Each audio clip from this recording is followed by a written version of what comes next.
ओम नमः शिवाय। शौनक जी कहते हैं कि हे ब्राह्मणों, आज मैं आप लोगों को एक उत्तमोत्तम कथा को सुनाने जा रहा हूँ।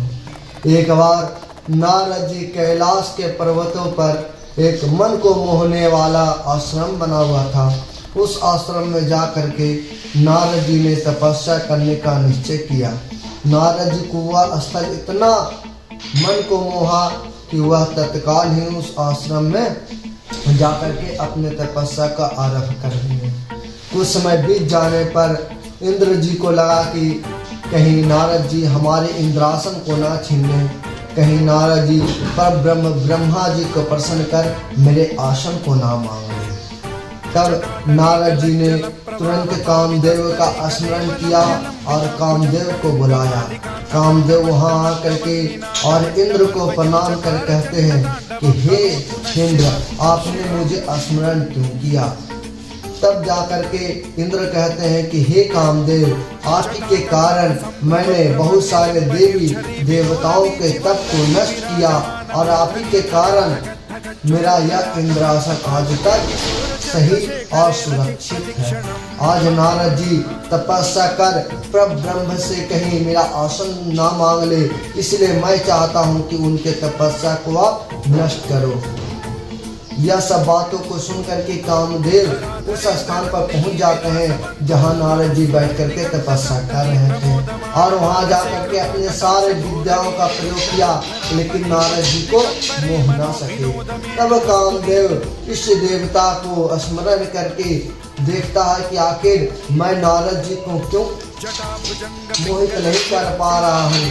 तब वह सब देखते हैं कि इसी समय इसी जगह पर भगवान शिव ने कामदेव को भस्म कर दिया था और उसी क्षण से उस स्थान पर कामदेव का कोई भी अस्त्र शस्त्र काम नहीं करेगा।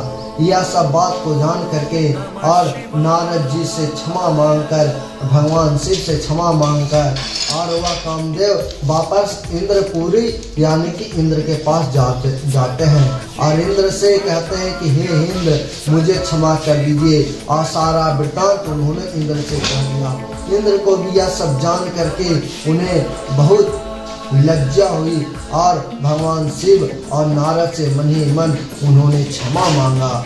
और उसके बाद जब कुछ समय बीत गया और नारद जी को यह सब बात पता चली कि कामदेव ने आकर के उन पर बहुत सारे अस्त्र शस्त्र का प्रयोग किया, लेकिन उनको मोह नहीं पाया। तब वह अपना अभिमान को बढ़ा करके और अपने माया के मोह में मोहित होकर के नारद जी भगवान शिव के पास जाकर के कहते हैं कि हे प्रभु, हे भोले बाबा, आज मैंने काम पर भी विजय पा लिया।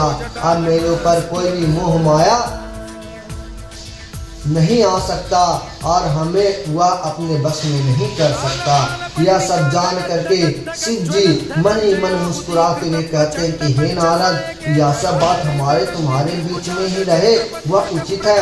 यह सब बात नारायण को मत कहना।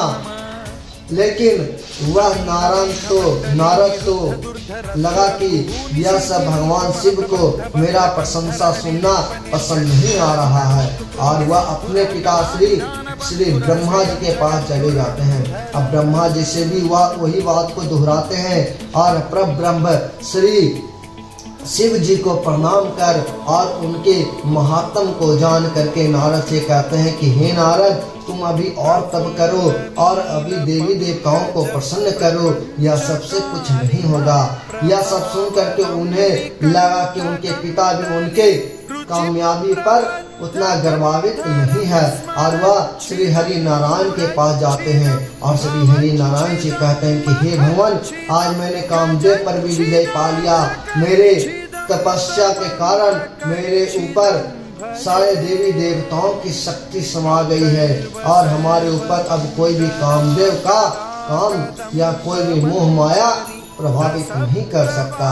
यह सब सुन करके नारायण मुस्कुराते हुए कहते हैं कि हे नारद, आपने तो बहुत अच्छा काम किया, आप तो सच में महातपस्वी हैं और वह शिव जी को प्रणाम कर, हे नारायण, हे शिव जी, यह सब आप ही की माया है, आपकी लीला अपरंपार है, आपकी लीला आप ही जानो। इस प्रकार कहकर वह अंतर ध्यान हो जाते हैं और वह अपने तपस्या में लीन हो जाते हैं। ओम नमः शिवाय।